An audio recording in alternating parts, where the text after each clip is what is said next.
소아시아 7교회 중 앞서 에베소, 서머나, 버가모, 두아디라 이렇게 4개의 교회를 향한 주님의 말씀은 누구도 반박할 수 없을 만큼 단호했습니다. 7교회는 각각의 개별적인 개체로 생각할 수도 있겠지만 실상 이 7교회의 양상은 한 사람 안에 모두 존재한다고 볼 수 있습니다. 따라서 각 교회에 칭찬받을 만한 일과 책망받을 만한 일은 곧 내가 칭찬받을 일과 책망받을 일이라고 생각하면 옳을 것입니다. 이제 나머지 3개의 교회를 살펴보면서 각자가 주님께 칭찬받을 일들만 쌓아갈 수 있는 길들을 찾아가 보겠습니다.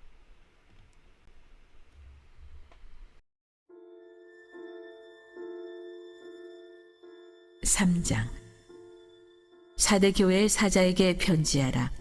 하나님의 7 영과 7 별을 가지시니가 이르시되 내가 내 행위를 아노니 내가 살았다는 이름은 가졌으나 죽은 자로다. 너는 일깨어 그 남은 바 죽게 된 것을 굳건하게 하라. 내 하나님 앞에 내 행위에 온전한 것을 찾지 못하였노니 그러므로 내가 어떻게 받았으며 어떻게 들었는지 생각하고 지켜 회개하라. 만일 일깨지 아니하면 내가 도둑같이 이르리니 어느 때 내가 이르는지 내가 알지 못하리라. 그러나 사대에 그 옷을 더럽히지 아니한 자 몇 명이 내게 있어 흰옷을 입고 나와 함께 다니리니 그들은 합당한 자인 연고라. 이기는 자는 이와 같이 흰옷을 입을 것이요 내가 그 이름을 생명책에서 결코 지우지 아니하고 그 이름을 내 아버지 앞과 그의 천사들 앞에서 시인하리라. 귀 있는 자는 성령이 교회들에게 하시는 말씀을 들을지어다. 두아디라 교회에 이어서 말씀을 받은 교회는 사대 교회입니다. 사대는 한때 리디아 지방의 중요하고 부유한 도시였으나 AD 17년에 일어난 지진 때문에 폐허가 되었습니다. 도시가 완전히 없어진 것은 아니지만 그 뒤로는 번성하지 못했습니다.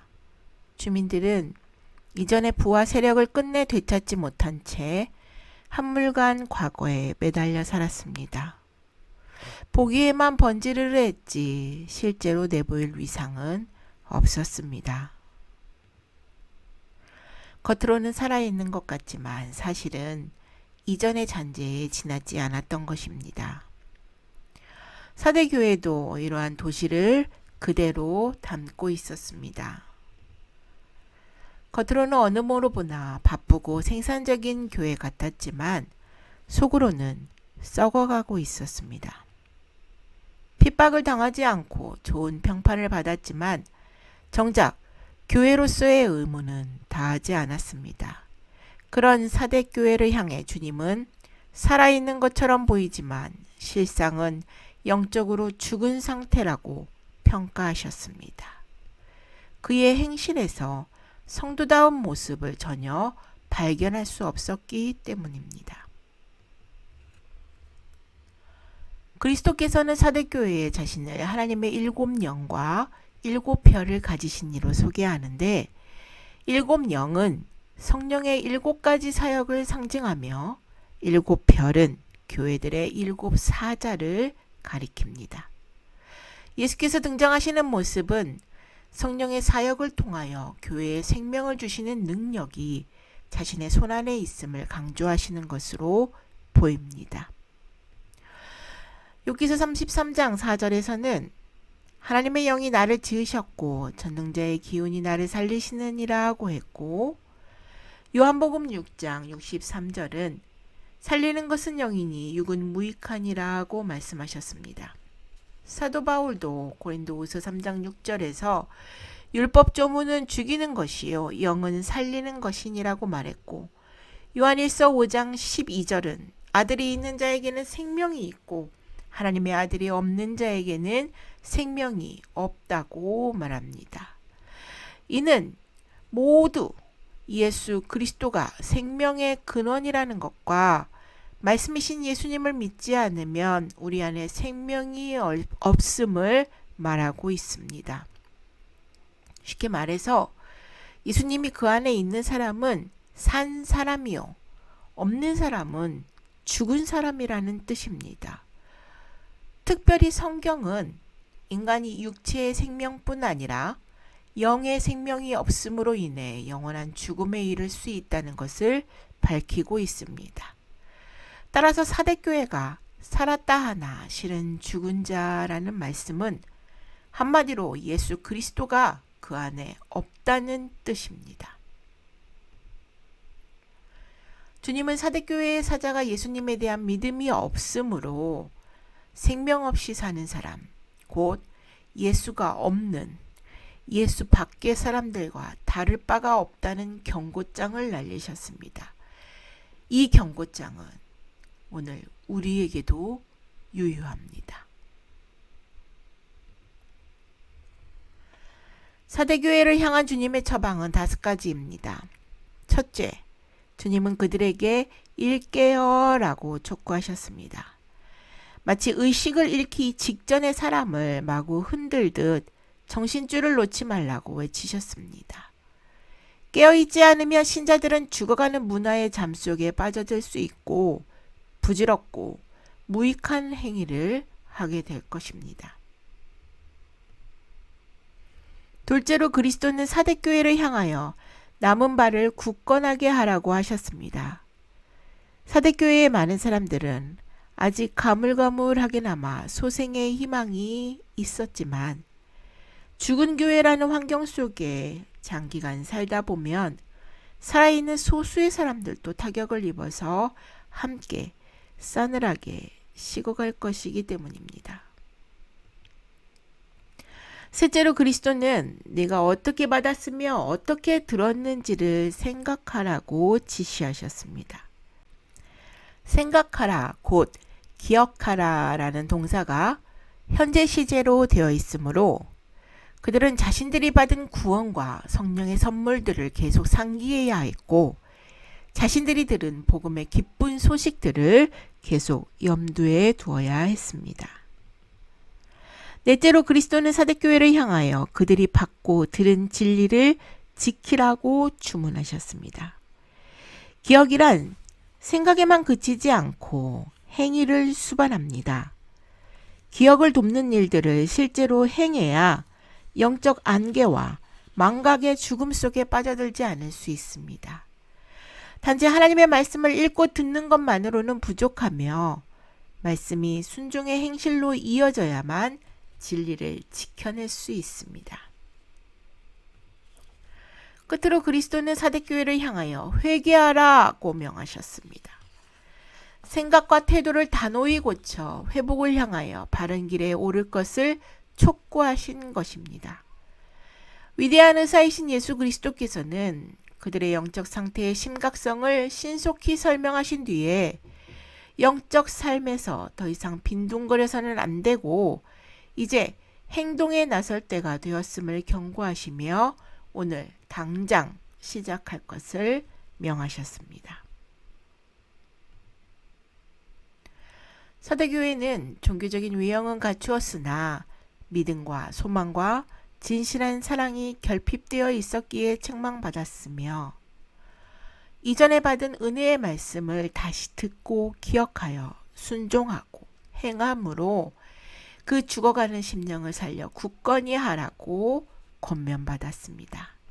그러지 않으면 주님이 도둑같이 임해 심판하실 것이라고 경고합니다. 이런 사대교회에도 환난과 핍박 가운데서 주님을 부인하지 않는 성도들이 있었습니다. 그들은 위협 앞에서도 용기 있게 신앙을 지킴으로 옷을 더럽히지 않고 순결하게 자기를 지킨 자들이었습니다.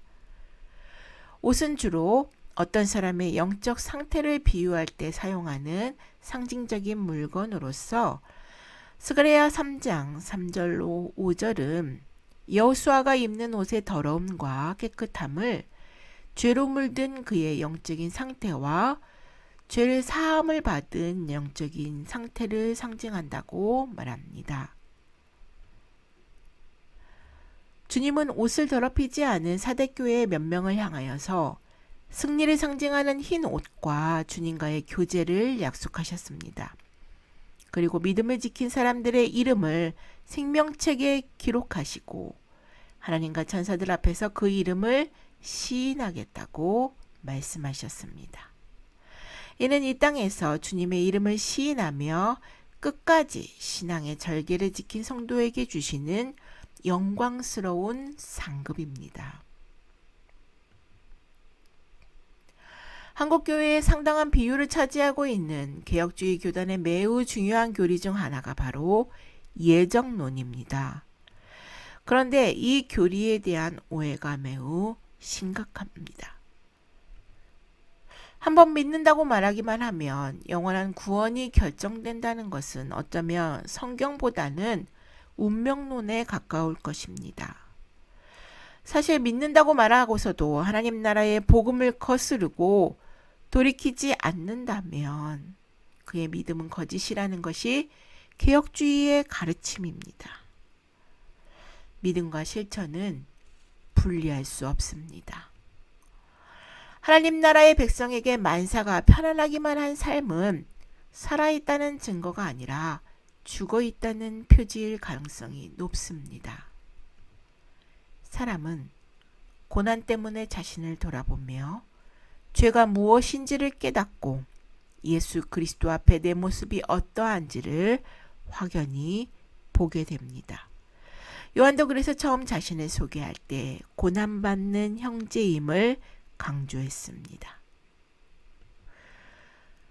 역사 속에 있었던 믿음의 선진들도 역시 고난의 산 증인들이었습니다. 성경과 역사를 통해 알 수 있듯이 수많은 그리스도인이 안전과 편안과 부와 물질과 권력이라는 사탄의 덫에 걸려 믿음을 잃고 음부로 내려갔습니다. 권력을 가진 교회는 부패했고 멸망했습니다. 고난으로 자신의 자아를 죽이는 대신 세상에서 살고자 하는 욕망에 사로잡히게 만드는 사탄의 전략에 굴복당한 것입니다.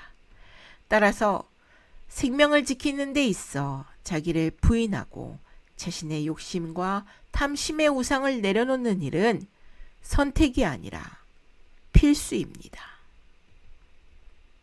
빌라델비아 교회 사자에게 편지하라. 거룩하고 진실하사 다윗의 열쇠를 가지시니 곧 열면 닫을 사람이 없고 닫으면 열 사람이 없는 그가 이르시되 볼지어다 내가 내 앞에 열린 문을 두었을 때 능히 닫을 사람이 없으리라. 내가 내 행위를 아노니 내가 작은 능력을 가지고서도 내 말을 지키며 내 이름을 배반하지 아니하였도다. 보라 사탄의 회당 곧 자칭 유대인이라 하나 그렇지 아니하고 거짓말하는 자들 중에서 며칠 내게 주어 그들로 와서 내 발 앞에 절하게 하고 내가 너를 사랑하는 줄을 알게 하리라. 내가 나의 인내의 말씀을 지켰은즉 내가 또한 너를 지켜 시험의 때를 면하게 하리니 이는 장차 온 세상에 임하여 땅에 거하는 자들을 시험할 때라. 내가 속히 오리니 내가 가진 것을 굳게 잡아 아무도 내 면류관을 빼앗지 못하게 하라. 이기는 자는 내 하나님 성전의 기둥이 되게 하리니 그가 결코 다시 나가지 아니하리라. 내가 하나님의 이름과 하나님의 성 곧 하늘에서 내 하나님께로부터 내려오는 새 예루살렘의 이름과 나의 새 이름을 그의 위에 기록하리라. 귀 있는 자는 성령이 교회들에게 하시는 말씀을 들을지어다. 인근 도시 사대처럼 빌라델비아도 AD 17년에 대지진으로 폐허가 되었습니다. 그 바람에 많은 빌라델비아 사람들이 앞날의 재난을 피하여 영속적인 안전을 찾고자 주변 지역들로 이주해 나갔습니다. 잔류한 주민들은 황제 티베리우스 카이사르에게 원조를 요청했고 황제는 도시가 재건될 때까지 오랫동안 세금을 감면해 주었습니다. 그 결과 도시는 황제를 기리기 위해 네오 가이사레라는 이름을 취하기도 했습니다. 또 하나 이 도시를 불안하게 한 요소는 집안의 진동이 아니라 사회적, 종교적인 격변이었습니다. 1세기 말의 빌라델비아는 비록 작은 도시였지만 막강한 유대인 사회의 본거지였습니다. 빌라델비아의 그리스도인 가운데 유대인의 비율이 높다 보니 교회와 회당 사이에 심각한 갈등이 불거졌는데, 물론 회당 사람들은 예수님을 메시아로 받아들이지 않았습니다. 따라서 유대교의 영향이 워낙 세서 20년도 지나지 않아 빌라델비아 교회는 구약의 율법을 신약의 복음보다 우위에 두는 거짓 가르침과 싸우게 되었고, 서머나 교회처럼 빌라델비아 교회도 그리스도의 복음에 대한 믿음 때문에 유대교 회당으로부터 추방을 당하게 되었습니다. 이는 사회적으로 로마 당국의 박해에 대한 울타리가 사라졌음을 의미하는 것이었습니다. 그들은 내세울 것 없고 영향력도 보잘것없었지만 주님 말씀을 신실하게 지켰으며 주님을 배반하지 않았습니다. 그런 빌라델비아 교회의 사자를 향해 주님은 여시면 닫을 자가 없고 닫으시면 열 자가 없는 다윗의 열쇠를 가지신 분으로 나타나셨습니다. 예수님께서는 그들이 믿음 때문에 겪는 이 모든 상황을 아셨기에 하나님 나라의 문은 오직 주님의 관하라에 있음을 말씀하시고 4가지의 약속으로 그들을 격려해 주셨습니다. 첫째, 그들 앞에서 적들이 굴욕을 당하게 하겠다고 약속하셨습니다. 둘째로, 장차 전 세계에 닥칠 환난에서 면하게 하시겠다고 약속하셨으며, 셋째로는 빌라델비아 교회가 계속 강하고 안전할 것을 약속하셨습니다. 끝으로 그리스도는 빌라델비아 교인들에게 새로운 소속을 약속하셨습니다. 주님은 하나님 나라에 들어갈 사람을 택하시는 권세자이십니다. 예수님은 몸은 죽여도 영혼은 능히 죽이지 못하는 자들을 두려워하지 말고 오직 몸과 영혼을 능히 지옥에 멸하시는 자를 두려워하라고 말씀하셨습니다. 이는 당시 황제의 권세를 두려워했던 모든 그리스도인들을 향한 말씀으로서 황제가 아무리 강력한 힘을 휘둘러도 모든 세상을 통치하고 주관하며 사망과 음부를 다스리며 구원의 길을 여는 자는 오직 나 예수 하나임을 선포하신 말씀입니다. 그리고 이 말씀은 지금의 우리에게도 절실히 필요한 말씀입니다. 우리는 때론 황제의 권세와 비슷한 세상의 권세에 굴복할 때가 많습니다. 부와 권력이 더 많은 자의 강압적인 요구를 들어주느냐, 들어주지 않느냐는 직장을 잃느냐 혹은 직장에서 살아남느냐와 연결되기도 합니다. 당장 진급되어야 하고, 당장 더 유명해져야 하고, 눈앞에 보이는 어려움이 해결되어야 하므로 보이지 않는 하나님의 권세보다 눈에 보이는 사람의 권세, 세상의 권세에 굴복하기가 훨씬 쉽습니다. 물론 무턱대고 난처한 입장에 있는 자들을 질책하고자 하는 것은 아닙니다.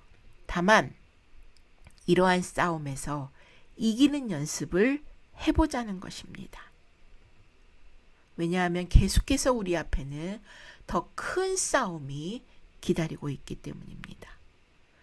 온 세상의 권력을 잡고 흔들어대는 사탄의 세력이 우리를 절대 봐주지 않을 것이기 때문입니다. 그러니 기억합시다. 그 어둠의 세력이 죽음으로 우리를 두렵게 할지라도 사망과 음부의 권세는 오직 예수님께 있다는 것과 구원의 열쇠도 그분께 있다는 사실을 말입니다. 예수님을 믿으면 아무 문제가 없으리라고 생각하는 것은 큰 오산입니다. 오히려 핍박과 고난이 있는 것이 정상입니다. 그러나 그 길은 주님이 먼저 가신 길이기에 주님을 신뢰하면 환난을 이기고 사명을 감당할 수 있는 평안을 허락해 주십니다. 심한 고난과 열악한 환경에 있을지라도 끝까지 충성하는 성도와 교회를 주님은 칭찬해 주십니다. 세상이 추구하는 자기 만족이 아닌 주님이 행하신 자기 희생의 길에 구원과 영광이 있습니다. 하나님은 인내로 말씀을 지켜 믿음으로 승리한 빌라델비아 교회를 향해 면류관을 빼앗지 못하게 하며 하나님 성전의 기둥이 되게 하시고 그 위에 하나님 이름을 새겨 영원히 새 예루살렘에 거하게 하실 것을 약속하셨습니다. 이 약속이 우리 모두를 향한 약속의 말씀이 되기를 소망합니다. 라오디게아 교회 사자에게 편지하라. 아멘이시요. 충성되고 참된 증인이시요. 하나님의 창조의 근본이시니가 이르시되 내가 내 행위를 아노니 내가 차지도 아니하고 뜨겁지도 아니하도다. 내가 차든지 뜨겁든지 하기를 원하노라. 내가 이같이 미지근하여 뜨겁지도 아니하고 차지도 아니하니 내 입에서 너를 토하여 버리리라. 내가 말하기를 나는 부자라 부유하여 부족한 것이 없다 하나 내 곤고한 것과 가련한 것과 가난한 것과 눈먼 것과 벌거벗은 것을 알지 못하는도다. 내가 너를 고나노니 내게서 불로 연단한 금을 사서 부유하게 하고 흰 옷을 사서 입어 벌거벗은 수치를 보이지 않게 하고 안약을 사서 눈에 발라보게 하라. 무릇 내가 사랑하는 자를 책망하여 징계하노니 그러므로 내가 열심을 내라 회개하라. 볼지어다 내가 문 밖에 서서 두드리노니 누구든지 내 음성을 듣고 문을 열면 내가 그에게로 들어가 그와 더불어 먹고 그는 나와 더불어 먹으리라. 이기는 그에게는 내가 내 보좌에 함께 앉게 하여 주기를 내가 이기고 아버지 보좌에 함께 앉은 것과 같이 하리라. 귀 있는 자는 성령이 교회들에게 하시는 말씀을 들을지어다.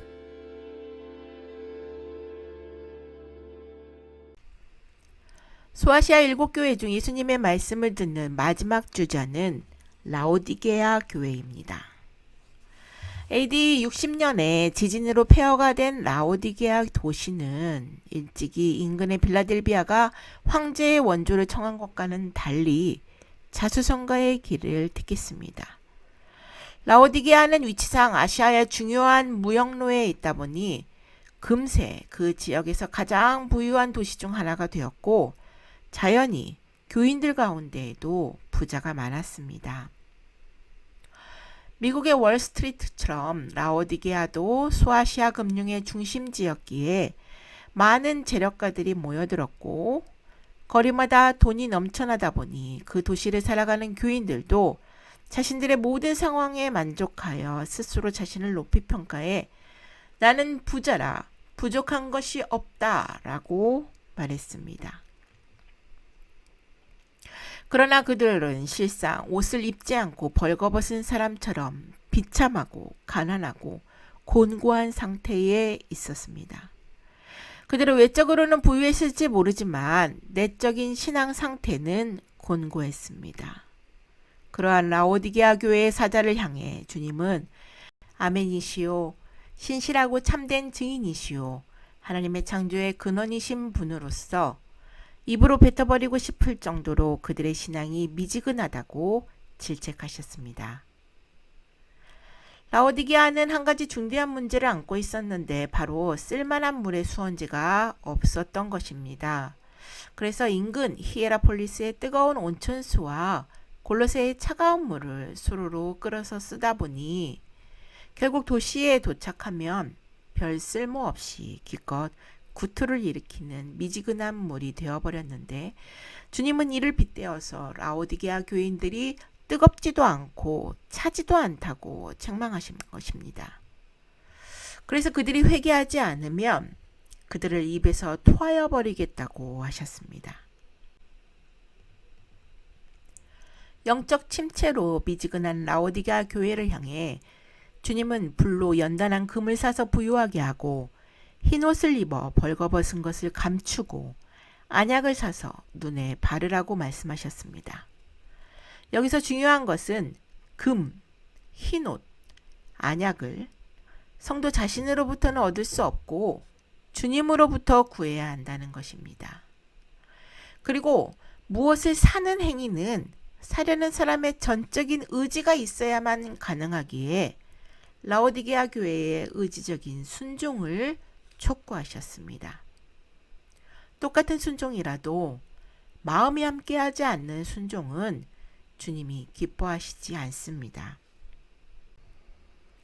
라오디게아 교회가 사야 하는 세 가지 중 불로 연단한 금에 관하여는 성경에서 상당히 많이 등장하는데, 이를 종합해 볼 때 불로 연단한 금은 주로 시련과 고통을 통과하여 순금과 같이 단단하고 깨끗해진 믿음을 의미합니다. 또한 이 불은 하나님이 허락하신 시험과 연단을 의미한다는 것을 알 수 있습니다. 고난과 시험을 통해 우리 안에 있는 육체의 정욕을 제어할 수 있어야 하고, 베드로는 육체의 고난을 받은 자가 죄를 그쳤다고 가르칩니다. 또한 베드로는 실현하려고 오는 불시험을 이상한 일 당하는 것 같이 이상히 여기지 말고 오직 너희가 그리스도의 고난에 참여하는 것으로 즐거워하라고 말합니다. 둘째로, 흰 옷은 벌거벗은 수치를 보이지 않게 하기 위하여서 사야 합니다. 요한계시록에는 유난히도 흰 옷을 입은 자들이 많이 등장합니다. 먼저 계시록 6장 11절에서 환난을 지나야 할 성도들에게 예수님이 흰 두루마기를 주시는 장면이 나옵니다. 이는 흰 옷의 출처가 예수님이라는 사실을 알려줍니다.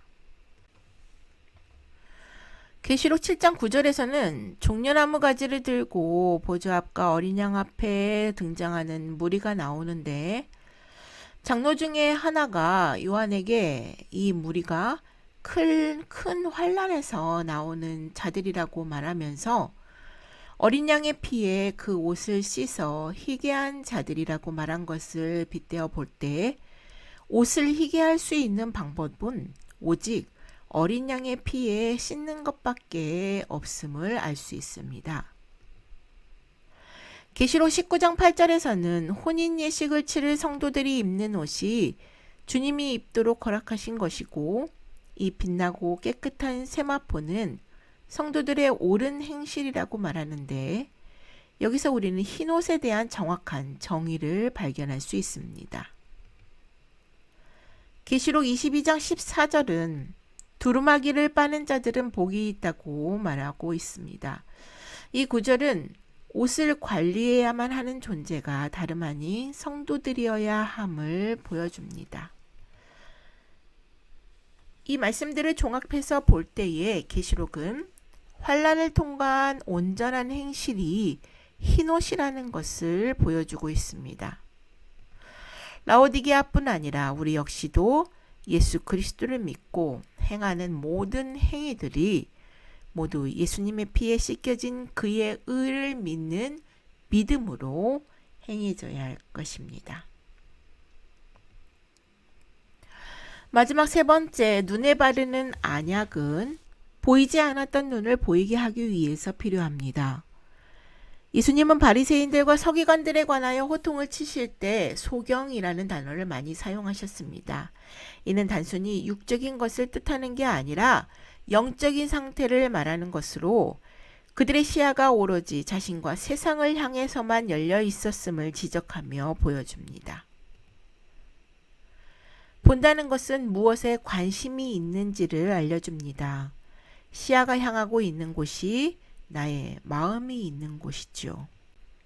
만약 라오디게아 교회 사자에게 안약을 살 마음이 있다는 것, 그리고 그것을 자신의 눈에 바를 마음이 있다.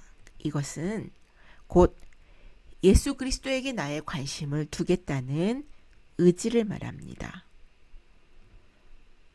나의 보지 못함을 인정하겠다는 의미이며, 내가 곧 죄인임을 시인하겠다는 의지가 있지 않고서는 할 수 없는 행위인 것입니다.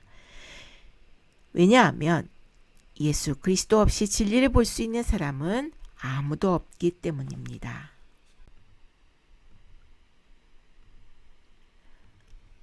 세상의 모든 종교는 인간이 신을 찾아가는 신관을 그리고 있습니다. 그러나 기독교는 하나님께서 인간을 직접 찾아오셨음을 말합니다. 따라서 성도가 할 일은 주님을 향해 마음문을 여는 것이며 일평생 영적 침체와 타성해졌는 것을 경계해야 합니다. 율법주의 신앙인은 주의를 지키고 헌금하고 봉사하고 금식과 새벽 및 철야 기도를 하는 것으로 신앙생활을 다했다고 생각합니다. 남들이 충성된 종이라고 칭찬하니까 정말 그런 줄 알고 자신의 죄를 발견하지 못합니다. 사탄의 사탕발림인 줄도 모르고 영적 감각이 무뎌져서 무엇이 죄인 줄도 모르고 회개할 줄도 모릅니다. 스스로 잘하고 있다고 착각해 신앙의 전진을 멈추면 도리어 퇴보하고 맙니다. 영적 자만심 때문에 진정한 회개가 이루어지지 않으면 온전한 영접이 이루어질 수 없습니다. 신앙생활은 우리의 마음 문을 열어 회개하는 것에서부터 시작됩니다. 내가 가짜라는 것, 내가 주님 뜻을 거스리고 있다는 사실이 발각되는 것만큼 복되고 감사한 일은 없습니다.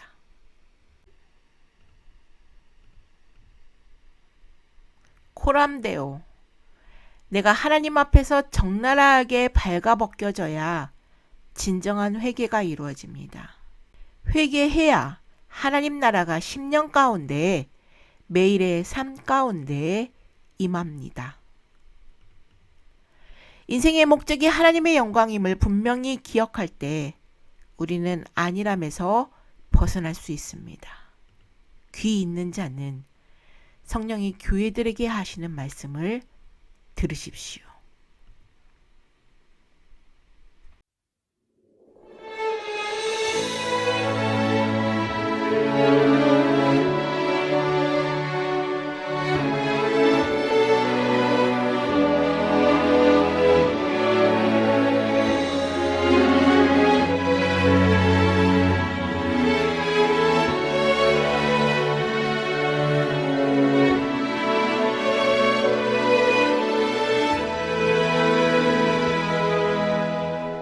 우리 인생의 과거를 돌아보며 현실을 볼 때에 무엇을 해야 될 것인지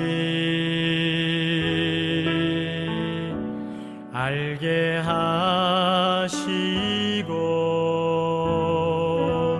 우리가 중대한 언약을 붙잡고 주께 기도할 때 우리 주위의 만남에 주